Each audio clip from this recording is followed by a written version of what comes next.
This is the first slide of Poscanel Part 2. And this is the Poscanel Division Part 2, Santa Fe, about 1967. And this is a short recap. So the goals of my railroad are personal enjoyment, demonstration layout, and to share the hobby through op sessions. And I have to tell you that on the Poscanel 1 and Poscanel 2 in the last 15 years, there have been over 150 op sessions. And so by doing that, we've been able to streamline these operations considerably. So some real basics here, quick recap. This is our location. This shows on the left of the screen is the Colorado River. The right of the screen is the New Mexico-Arizona state line. Across the top is the Grand Canyon. And then those of you that have driven I-40 and paralleled the Santa Fe Transcon across northern Arizona, through towns like Winslow, Flagstaff, Williams, and so on. My railroad is set about 40 miles south of there, and it is a prototype freelance type thing. I grew up in a little town of Prescott there, and that's basically the operation that I try to model. Go ahead and zip through the layout statistics really quickly, Burr. Click, click, click, click. Yep. Keep going. That'll tell you a little bit about this thing. We do not have switch machines here. We use our coupler picks. Keep going, Bert. We designed for 60 cars train length. We're NCE, DCC. We have 15 boosters. Let me tell you that my guys are starting to change over from the NCE throttles to their telephone, which is very scary to me, but they seem to like it a lot. And we're going to be trying our first op session with phones here in about 2 weeks. In the red there on that slide, you'll see that my wife's barn, her hay barn, and her arena that I built for her are much larger than the train room. The train room is 1,200 square feet. And so that takes care of the real estate negotiations that need to go on. Oftentimes, I just gave it all to her. This is the basic layout. There's a couple of towns that don't show here, but we have the lower main level and then the upper main level. You can see it's a linear walk around layout. And here's a picture of Ponderosa and Yavapai. These aisleways are 4 foot minimum. And then the next aisleway over, and then the next one over, and then the next one. So we have 4 aisleways and towns lined up along them. Now the picture on the right, Camp Verde and Red Rock, those are separate from the rest of the layout. I mean, they're just separated by backdrop, but they don't include any main line going through. That's all off on a branch line. And the guys really like working over there because they don't have to mess around with through train.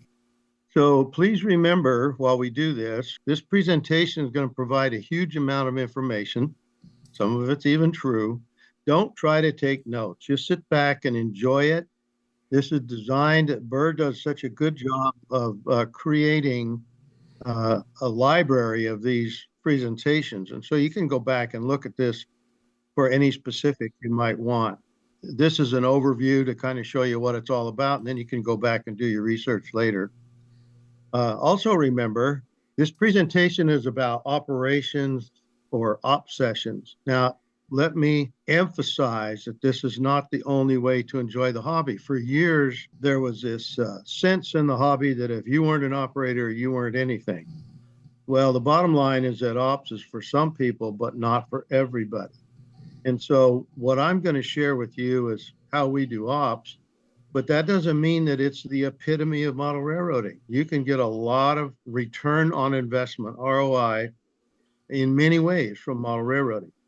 This is a way to do stuff, not the way to do stuff. So you got to figure out what fits your hands, and then you work it from there. My ideas are that we make it easy on yourself, on myself.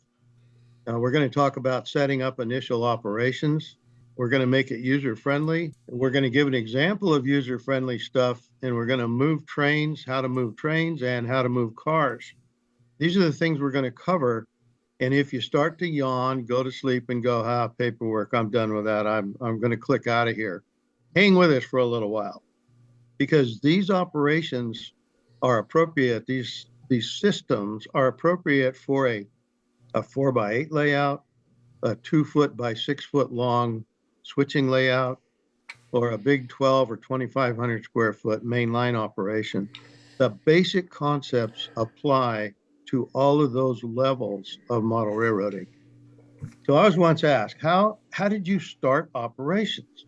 A way to set it up, your initial operations, is to think about your railroad. Why was it built? Why did that occur in your own mind? And it could be a bridge line between two main lines. It could be a line going up into the hills or out into the desert to tap resources. It could be a sightseeing line.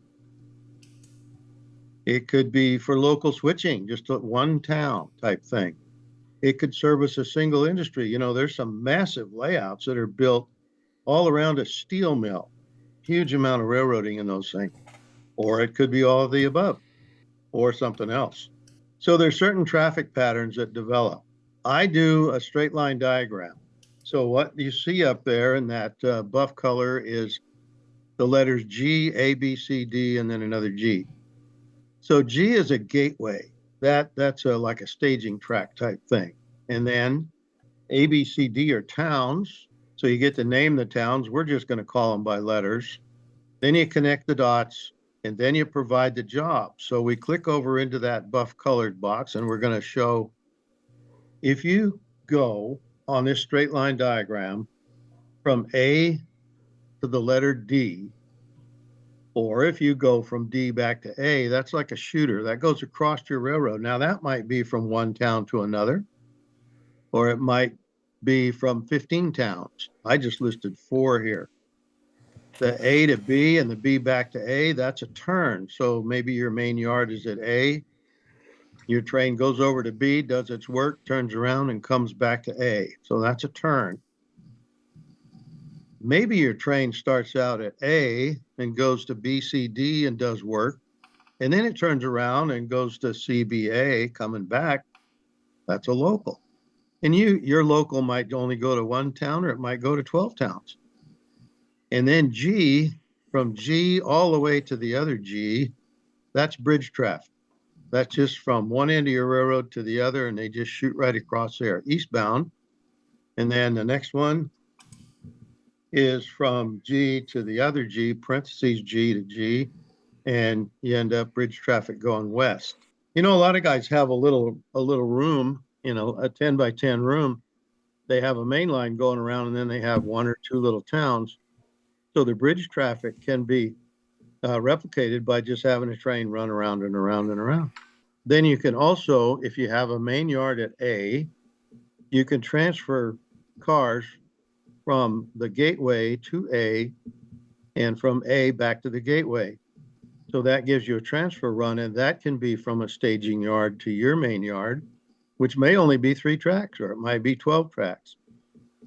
That gives your cars a place to go. So we've defined 10 possible jobs in an op session, of which maybe you have 2 or 3 or 10 or even more. So you develop the traffic patterns, you define the jobs. So we have the shooters, like we explained, the turns, the locals, bridge traffic, transfer runs. You have a switcher assigned to a town.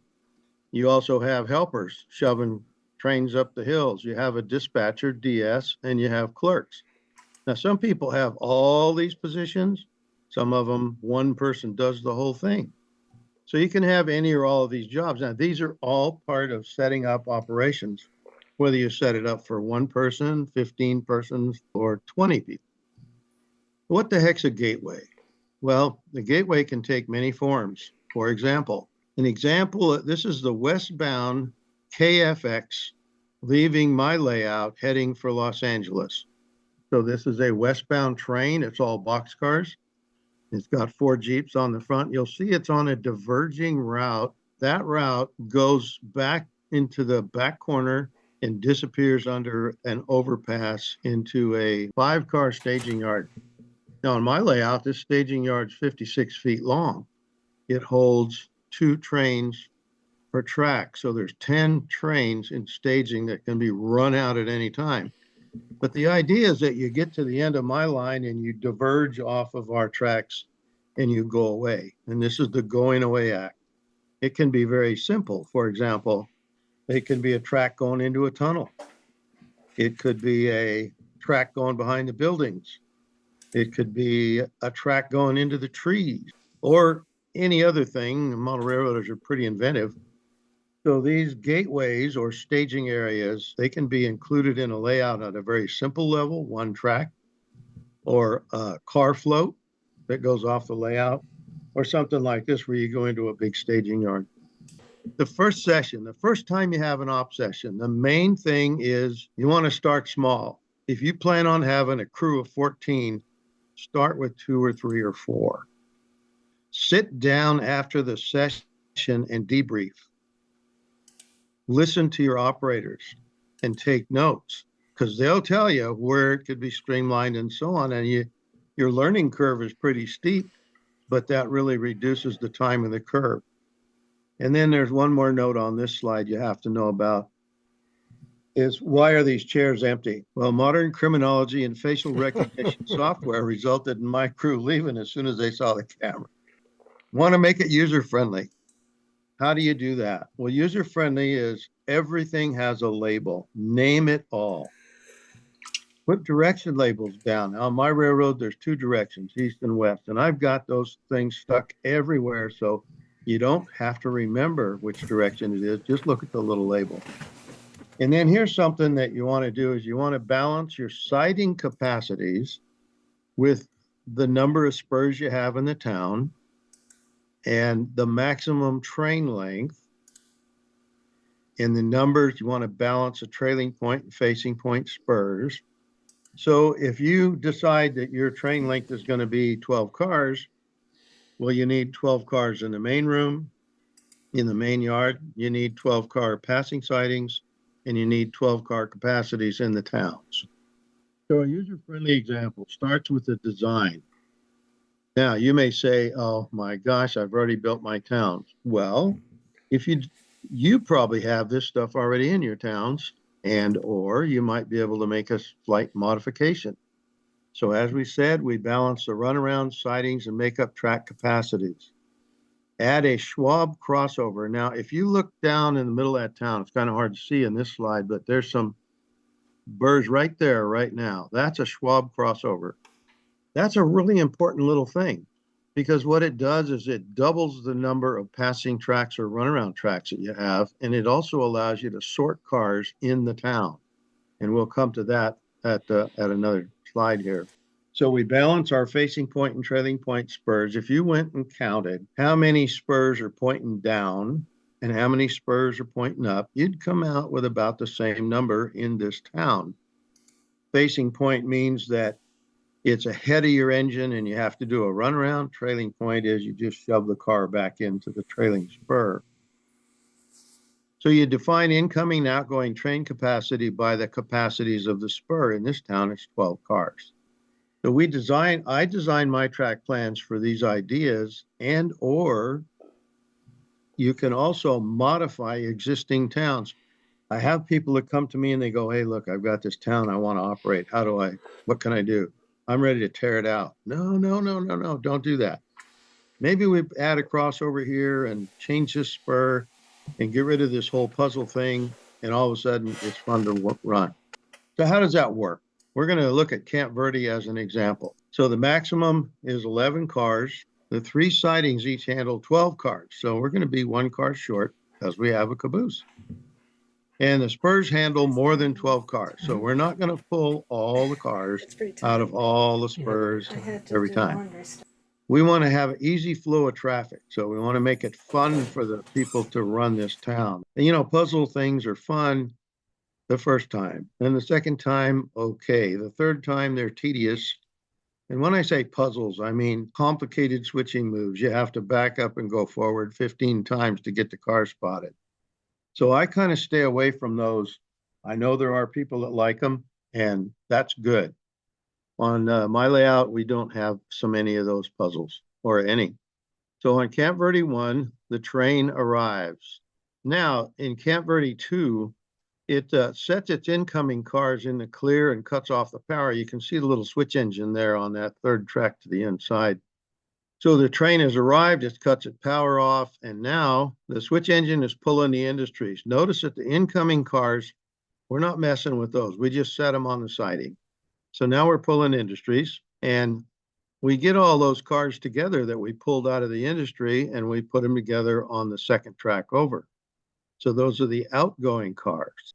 So he takes those outgoing cars and he shoves them off into the clear. Now that could be on a piece of the main line, or it could be on a little spur that goes someplace. Just gets them out of the way.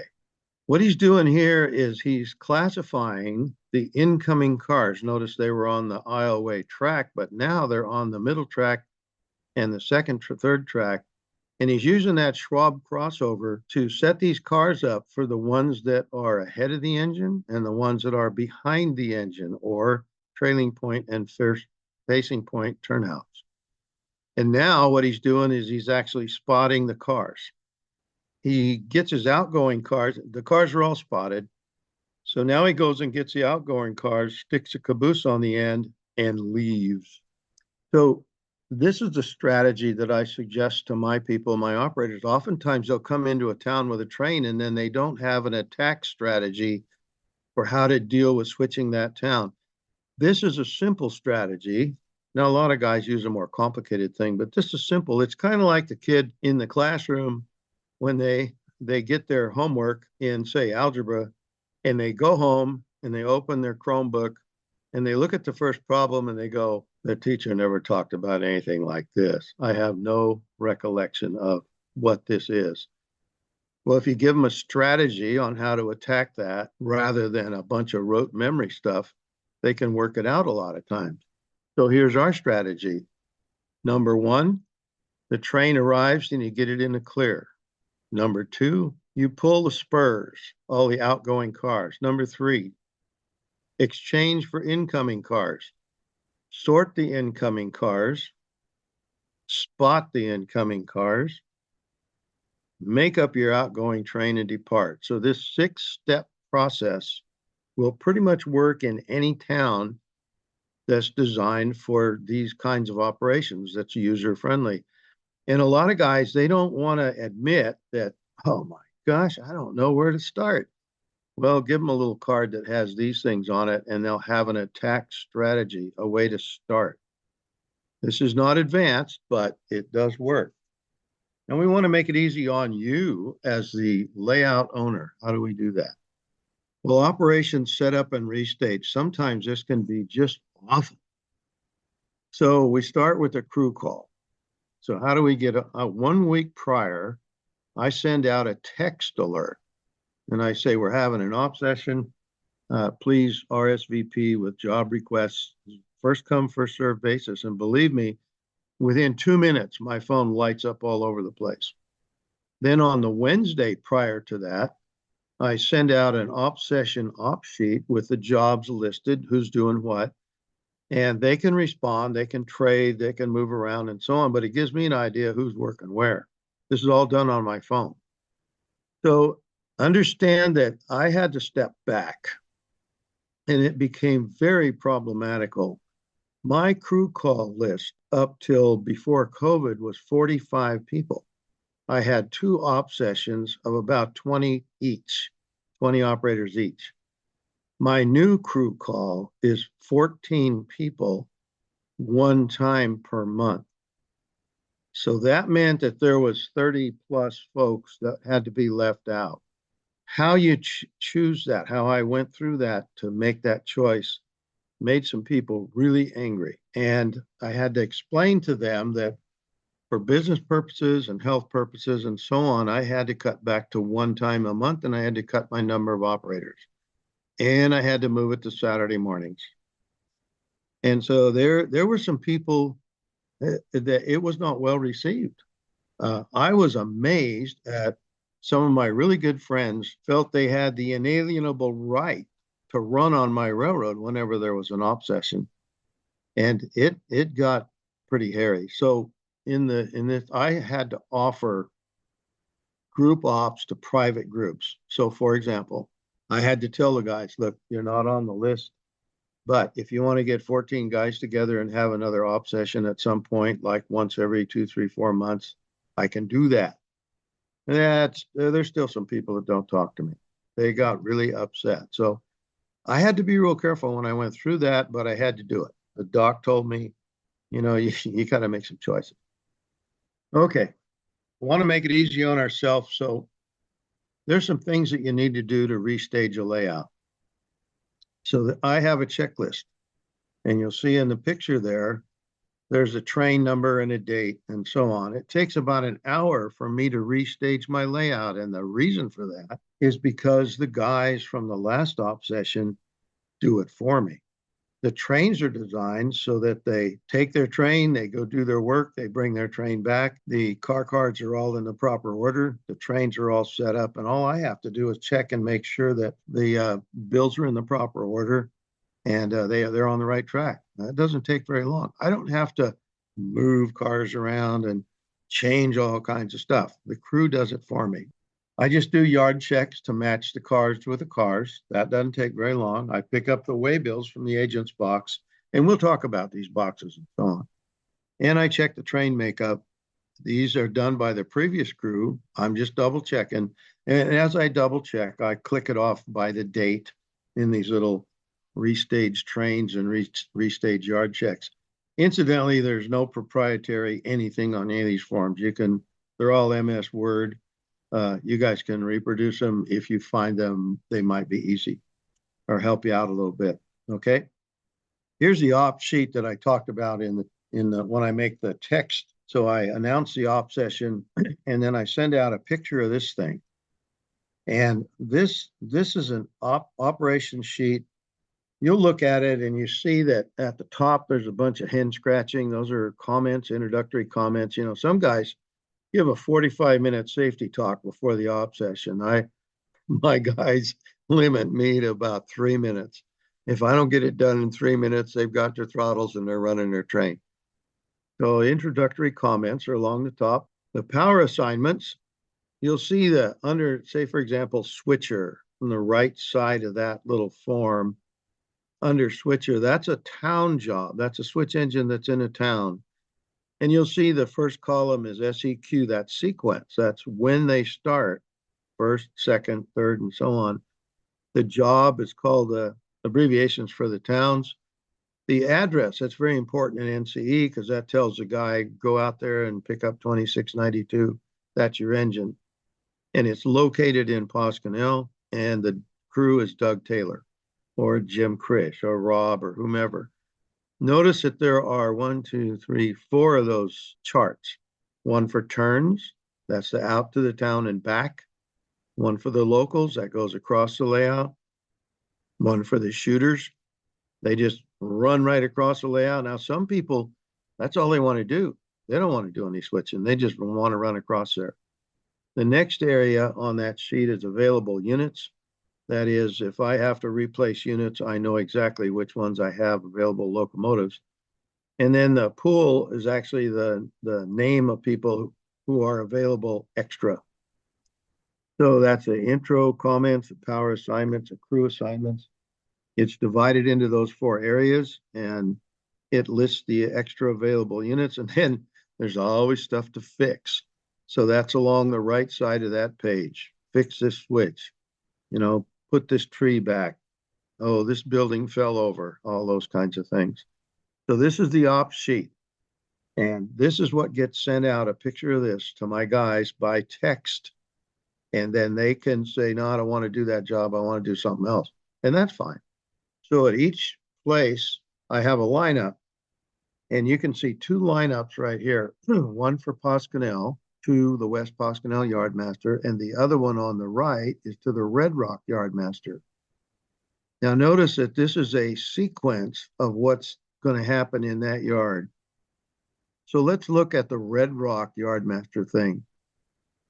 So the first thing that's going to happen is number 47 is going to depart westbound.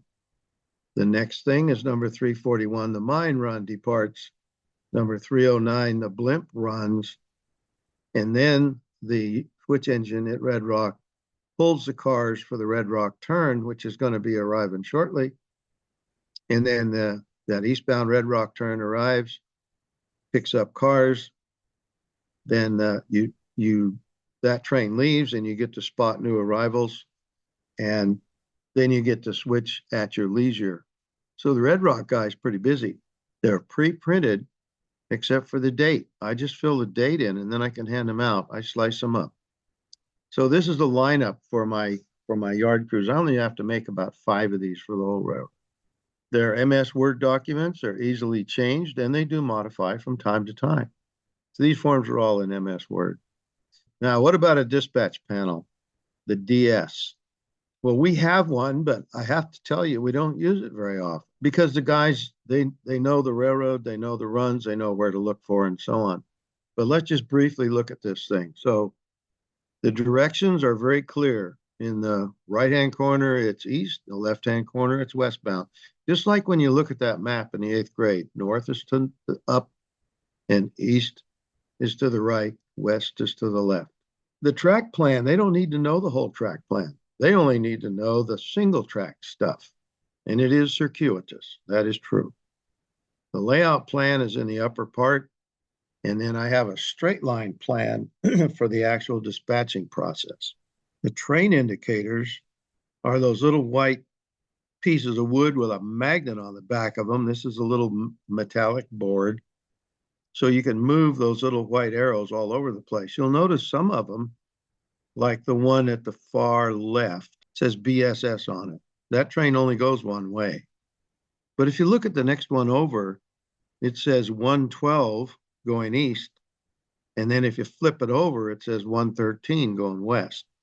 So that little indicator works for 2 trains.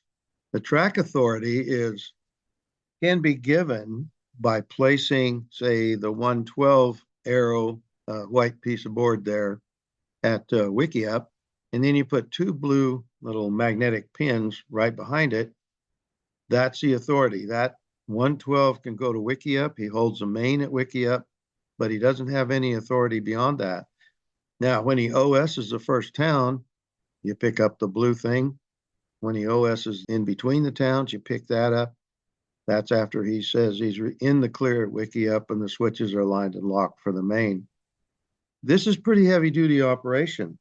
And like I say, we don't typically do this. We run much more casually, but it is available and it is a simple mechanism that does not require $20,000 worth of dispatcher's panel to put together and make work.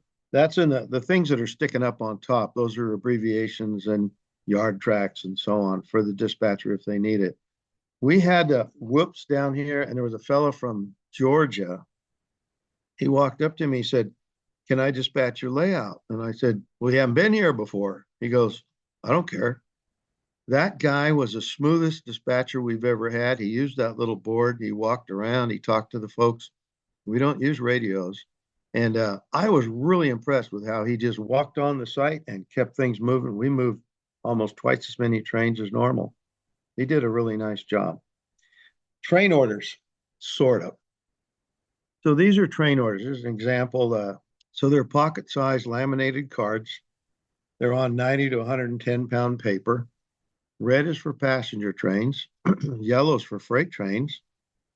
And gray is for special movements like helpers. And we get some detours across this thing. The WP, SP, and UP, they do detour trains once in a while. Each train order shows step-by-step what to do. Now, the Form 19 train order people are going to go, "Oh my gosh, I can't believe he runs his railroad with that stuff." But believe me, they work. They're simple. The guys can read them. And, the guys that run on my railroad, with the exception of 2, are not railroad people. They don't work for the railroad. They do all kinds of other stuff. A lot of them are retired, and they can't remember from time to time. So they're pre-printed, they're laminated, and they are reusable. Here's a helper order. So at the top line, he's on duty at Summit. Then the next line is a running order. He's supposed to run eastbound as a light helper from Summit to Waite. Now there's obtained clearance from the Mountain DS, and then there's some run right-handed on double track unless authorized. But notice the next one down there. It says, if no timetable or a train order meets and passes are governed by D 28.6 and S 28.6. Now, the operation gurus are well aware that D is double track and S is single track. 28.6, I have no idea if that actually exists. So they want to know, oh my gosh, what's D 28.6? I don't know what that is. I said, well, here's the gist of 28.6. If you're sitting in an SW1200 switch engine on the main, and there's a train coming at you with 6 SD45s at 50 miles an hour, get off the main line. That's all they mean.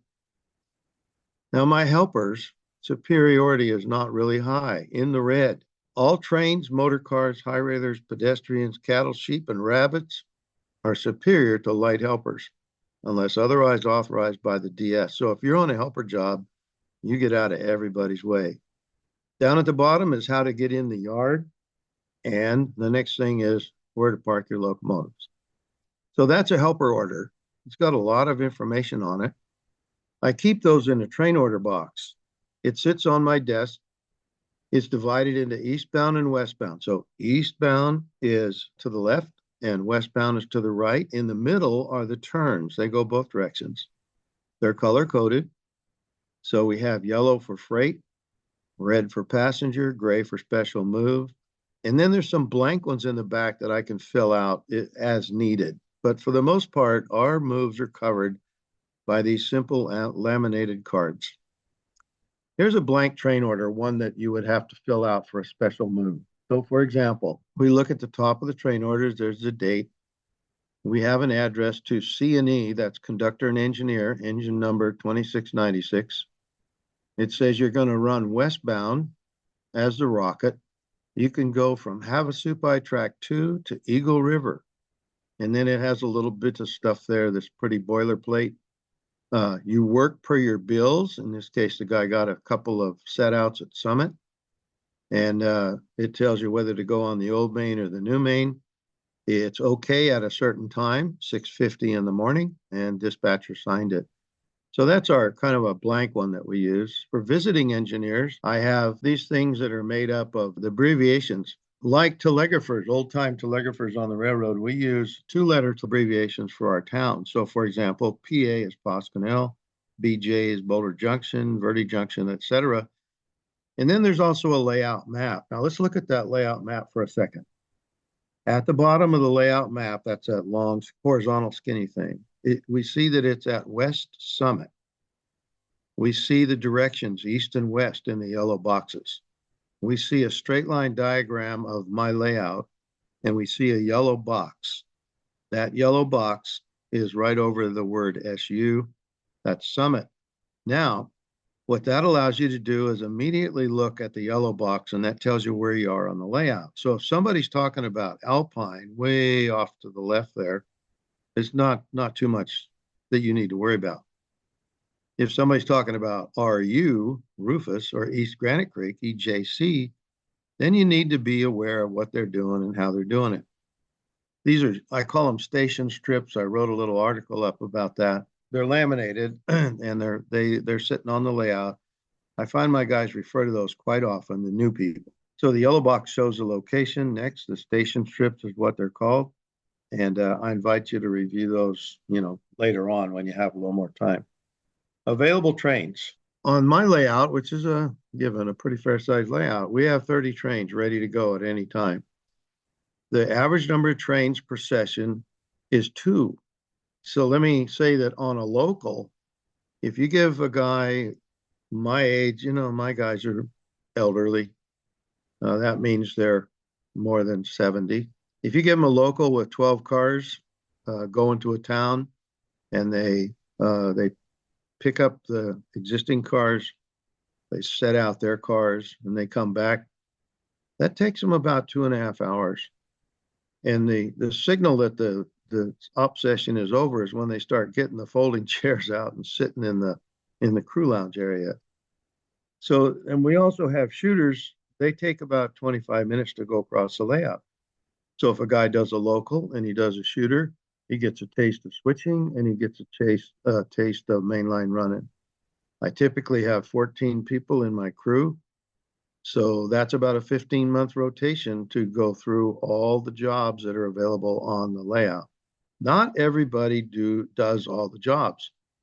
Some people like to just stick with one job all the time.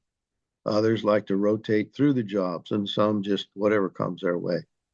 Okay, moving cars. We're going on information overload here pretty soon, guys. So let me go through here real quick. Car cards. They're color coded. It's a minimum of information. So it shows the road name, the number, what kind of car it is, and what color. And then yellow are box cars, red are tank cars, like blow up. And they have different colors for different kinds of cars. They show the car number, the car type, the car color, which way it leaves after it's spotted. Arizona's pretty simple. You go east or west. You can't get across the Grand Canyon. Pocket for the waybill. That waybill is right there in the middle. So we have a sort of a waybill. That's that little white card. Got a green stripe on it. It shows the towns are color coded. It shows what industry it's going to, and it slides into the pocket of the card. So we have agent boxes at each town. When you set a car out, you pull the waybill out of the pocket and put it in the agent's box, which is in the middle. And then the car card goes either at the west end of town or the east end of town. It doesn't mean they're eastbound or westbound. That means the location of the industry. So I don't have one box for each industry. I just have the east end and the west end. It makes it a lot simpler for me.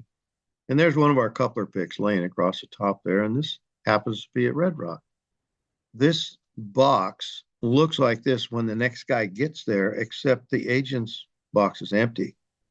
So what that does is it tells him he's got pickups to do. And they're already there. The cards are already there. I didn't have to do that. The train crew did it before them. So a train blocking sheet. Now this is just a written sheet that I do a cheap job of laminating. I use packing tape on both sides. That's a nice stand-in. You'll see that I have, these are for rockets, the two rockets, the eastbound and westbound rocket, and they have multiple setouts in multiple towns. But how do I build that train? Well, I block it. So at the top, it's a blocking schedule for ATSF Pasquinel Division, the eastbound rocket. Reading from the left, we have a town. We have that Summit, East Granite Creek, West Granite Creek, Wickiup, and Faniam. And then the next box down are the consignees. Who would they go to? Annalini, Team Track, Fuel, and so on. And then down below that are the types of cars and how many cars would go to that town. So I start building this train on a green line, the cab, that's a caboose, or in Santa Fe speak, way car. And then I'd put in 2 gondolas, a tank car, and 2 of my choice. And then for East Granite Creek, they get 3 box cars, 2 tank cars. Phoenix gets 4 reefers. The mine at Wickiup gets 3 hoppers and a tank car, and so on. So the green line tells me exactly how to build. Doesn't tell me what numbers of cars I have to use, what car numbers and road name. That rides along with the car card itself. So this is the blocking sheet for a train. Building a train. So here's a bunch of cars that are laid out according to the blocking sheet. You'll see the blocking sheet is laid over there at the extreme right. You'll also see a little ramp, a Rick's ramp that goes down there. So I put the cars on there. You'll see the car cards, 2 blue ones for gondolas, 1 red one for a tank car, 1 light blue for a flat car, and a yellow one for a box car. And you'll see the bills right in front of them. So I just kind of lay the train out that way. This is just a simple example of how we do it. Then I insert the waybills into the cards, put the cards in a little packet, and bang, you got a train ready to go, and it doesn't take very long. And I place that in the yard box. Here's a Pasquinel yard box, main yard on the railroad. You'll notice that these boxes have dividers that are sticking up, and they have a pencil delineation on them. So, for example, you have the through track, the PO, the KA, the YA. Those are different towns. And the car cards that are in those towns are the cars that are going to the towns next op session. So my guy working the yard is actually building all the trains for the next op session. I don't build them. They're labeled, they're dividers, they match the signs on the tracks, and they hold about 25 cards per section. And then there's also the coupler picks in there and also little clamps we use to hook them all together. Way in the back, there's a thing called lost sheep. This is where the guy comes up with it. He'll come up to me and he'll go, "Oh, I have a car card, but I don't have a train car." Or I have a train car, but I don't have a car card. Well, I have a train car, but no car card. That's simple. Just send it to the next town. Let him worry about it. And finally, after everybody has sent it to the next town, it shows up back in the main yard. The lost car card, we put those in the lost sheep, and finally they become reunited. Here's a car card box. You can see where the yellow ones are box cars, the white ones are open hoppers, red ones are tank cars. They're all different colors. These colors have been standardized within about a 6-county area. So when guys come over here from, say, Salem or from Clackamas, they're aware of these car colors and they kind of get a head start on running on the layout. Here's the waybill box. They're sorted by town. You'll see each town has a different color band on it. It shows the town and it shows where it's supposed to be spotted. Our yard tracks are assigned with the same labels that are in the car card box for the label. Notice that these are just pieces of styrene and we can reassign the yards, just the tracks, by simply moving the signs around. You can see the little signs along the switches there. So this is Hoskinell Yard. I think we can switch this, Burr. Just flick right through it. Yep. And flick right through that. Let's stop right here. This is what the main yard guy sees when he walks up and he says, "Okay, I'm getting ready to go."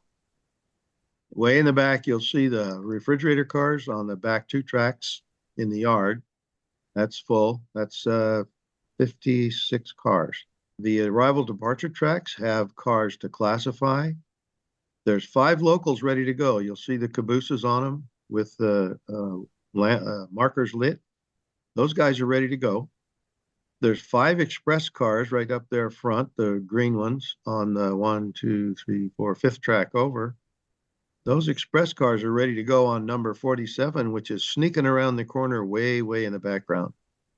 So this is what the main yard guy is faced with when he walks up. And Doug's been doing this for years and he's pretty smooth with it.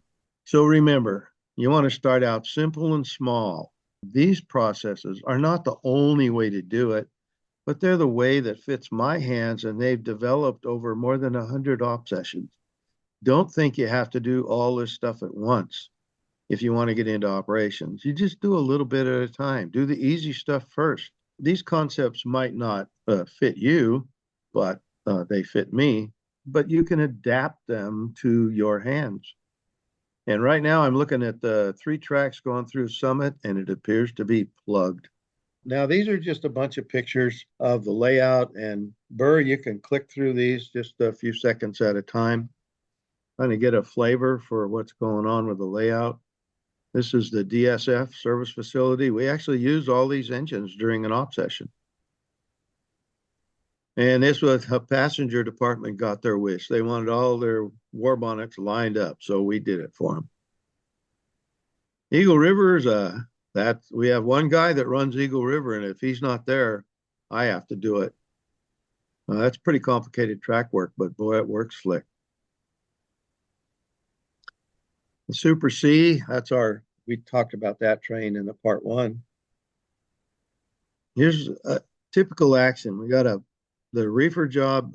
So westbound number 21's up on top, and eastbound shooter is in the siding with all the state of Maine cars, and then the F7s with that GFX are on the main. And that GFX with the 4 F7s is running on the block of that passenger train way up on top. They're actually going the same direction. So 21 is around the bend. The GFX is passing the shooter at Rufus.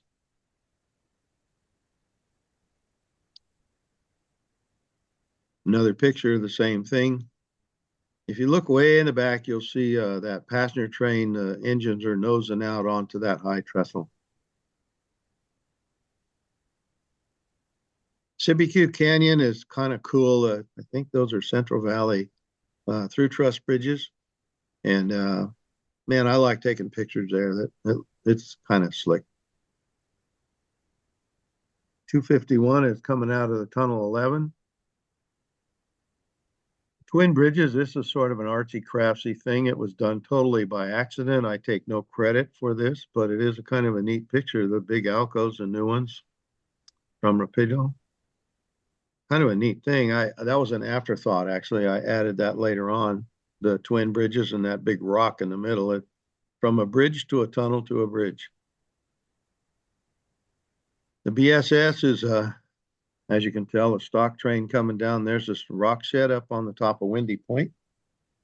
See if you can see Lowwater Hogan's pet deer. Lowwater's the engineer on this job for the last 25 years, and he's got this stupid deer that sits on the side of that switch engine.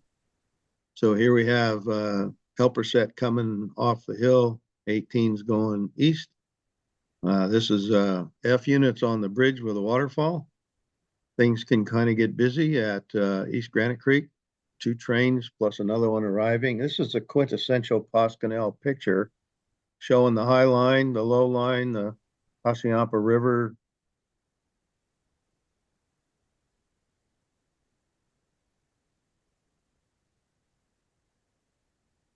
Here's that $1 million curve we talked about, the 96-inch radius. We talked about that during part 1. I love watching big long trains go around that thing. Red Rock Loop is sort of a Tehachapi loop. These are brand new SP Kraus Maffei. 3 of them a guy brought over. They weren't mine, but they sure look pretty. And here's Santiam with a freight and 55 meeting them, and that's the end. Burr, you did a spectacular job of advancing me, and maybe you ought to do that for everybody, because you can define the cadence. Anybody have any quick questions? I do. How long do you think it takes a newbie to learn your system of cards and procedures? On my layout, the guys learn it in a matter of about 1 op session. Really? I get guys coming back and they say, well, this stuff is really user friendly. I mean, you got the directions are labeled, the car cards are real simple. You're not expecting me to learn the operating rules of a real railroad. And it's all pretty straightforward. So the easier you make it, the quicker they get onto it. That's a great question. Barry, what sort of comments do you get during your debriefings? Well, the ones I can share with you, John, because some of them are pretty profane. These guys are pretty rough. Well, I get comments like, hey, that switch over there, when are you going to get that thing fixed? You know, that's been bugging us for months. I get that comment. Or I get comments like, hey, my 2696 engine quit and I don't know why. Okay, that's a fixer. I get comments like, I had such a great time, I can't believe it. And I finally got Dan to leave me alone. So they range a wide range of comments, but typically they're pretty positive, and they typically revolve around user friendly, and I really enjoyed myself, and that's a big payoff for me. No, they also want to know when's lunch. You mentioned earlier on in when you're going through the first town, a Schwab crossover. I've never heard that. Maybe it's my own naivete, but could you provide a little background on that term? It's not your naivete. It's an invention of my own, and I'd be happy to do that. A friend of mine dating from 1970. I just gotten out of the service. I retired out of Fort Ord. I went to Santa Cruz to start teaching school, and Mike Schwab was in the ice cream shop, which doubled as a hobby shop. That's a terrible combination for me to. And so we got to talking, and we were lifelong friends. Mike Schwab modeled in HO and 3. He moved to S and 3, and every one of his towns had a Schwab crossover because he was able to do a lot more car maneuvering that way. And I picked it up as an idea from him, and I named the crossovers after. So is it a crossover in the middle of a siding then? Bingo, there you go. This cuts a siding in half, and it doubles up your ability to run around stuff and classify stuff and so on. Schwab crossover in his honor. Sadly, he's not with us any longer, but his memories live on. It's a Mike great Schwab was a concept. great modeler, and I'm lucky to have one of his structures on my layout. Really? Oh, that's great. I'm so glad to hear that. We work real hard to remember guys by doing that. I think that's valuable. Were you ever able to get down to his layout and see it? Oh, yeah, yes, In I Santa saw it a Cruz? couple of times. Yeah, just fabulous rocks. Yeah, A lot of those rock castings live on my layout because they were developed by Right. Santa Cruz guys, and we use them all over. We recognize those rock castings. to me, that's one of the most important parts of this darn hobby, is sharing stuff like that. Yes, no doubt.